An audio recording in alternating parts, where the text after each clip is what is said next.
kali ini saya akan menyampaikan informasi lagi terkait pendataan non-ASN, di mana pendataan non-ASN ini merupakan tindak lanjut dari pemberlakuan peraturan pemerintah nomor 49 tahun 2018 tentang manajemen P3K yang wajib status kepegawaian di lingkungan instansi pemerintah terdiri dari dua jenis kepegawaian, yaitu PNS dan P3K sampai dengan tanggal 28 November 2023. Berdasarkan surat dari Menteri Pendayagunaan Aparatur Negara dan Reformasi Birokrasi Republik Indonesia tertanggal 22 Juli 2022 nomor B/M.SM.00/2002 perihal pendataan tenaga non-ASN di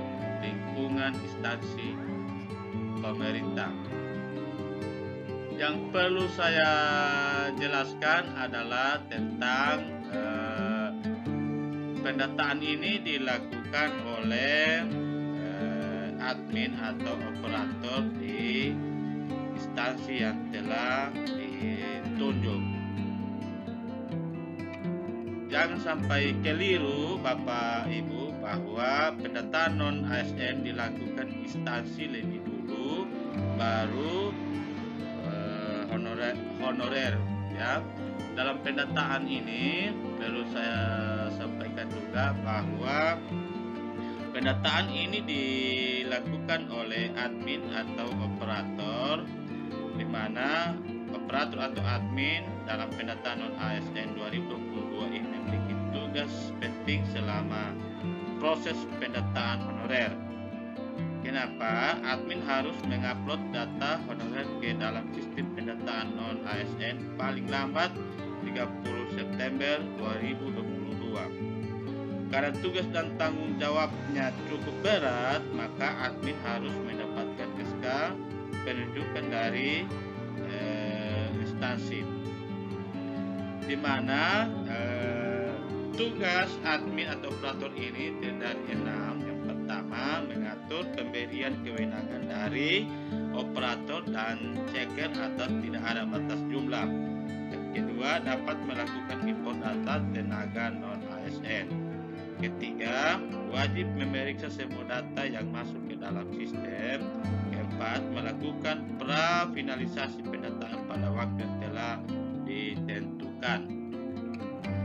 Kemudian yang kelima adalah mengunggah SPTJM berdasarkan data yang telah divalidasi.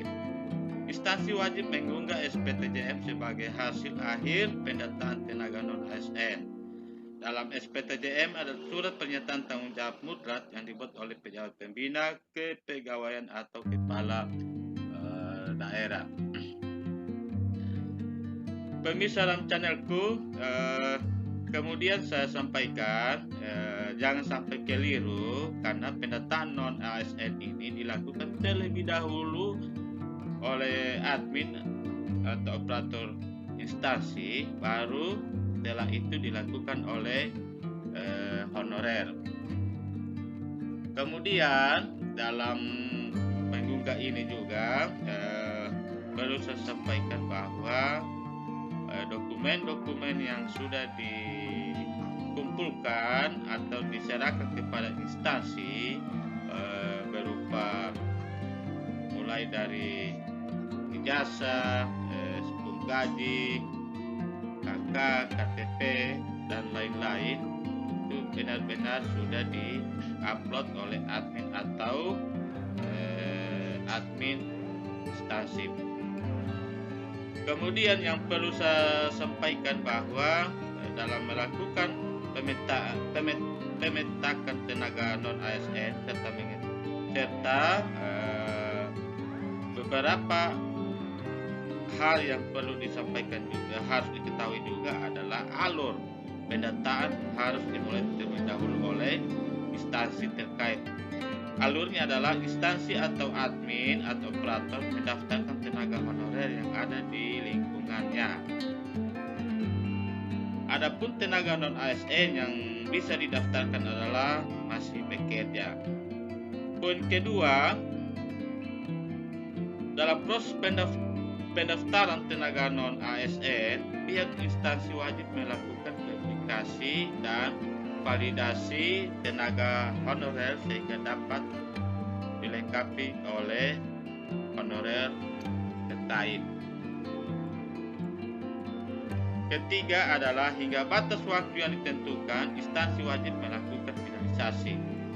Selain melakukan pendaftaran pertama untuk pendataan ASN, instansi juga harus mengunggah SPTJM, surat pertanggungjawaban mutlak, sebagai tahap akhir pendataan tenaga non ASN.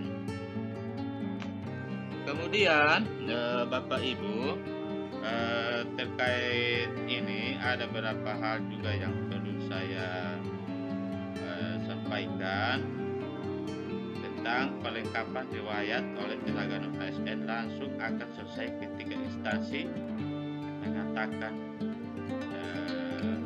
finalisasi.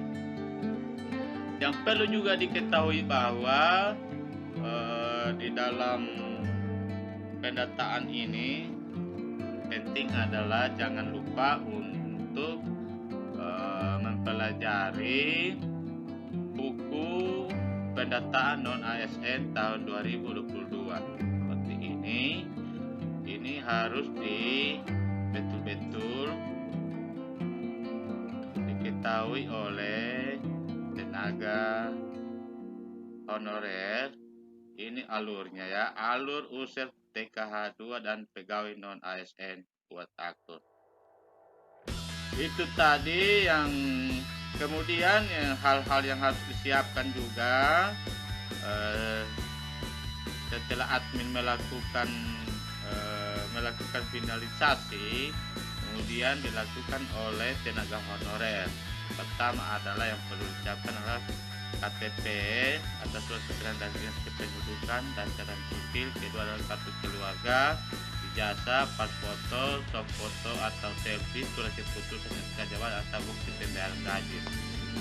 Itu juga yang perlu diketahui. Demikian informasi ini, selalu cek kepada admin bahwa Anda benar-benar didata oleh instansi yang bersangkutan. Demikian, sampai jumpa di video aku selanjutnya.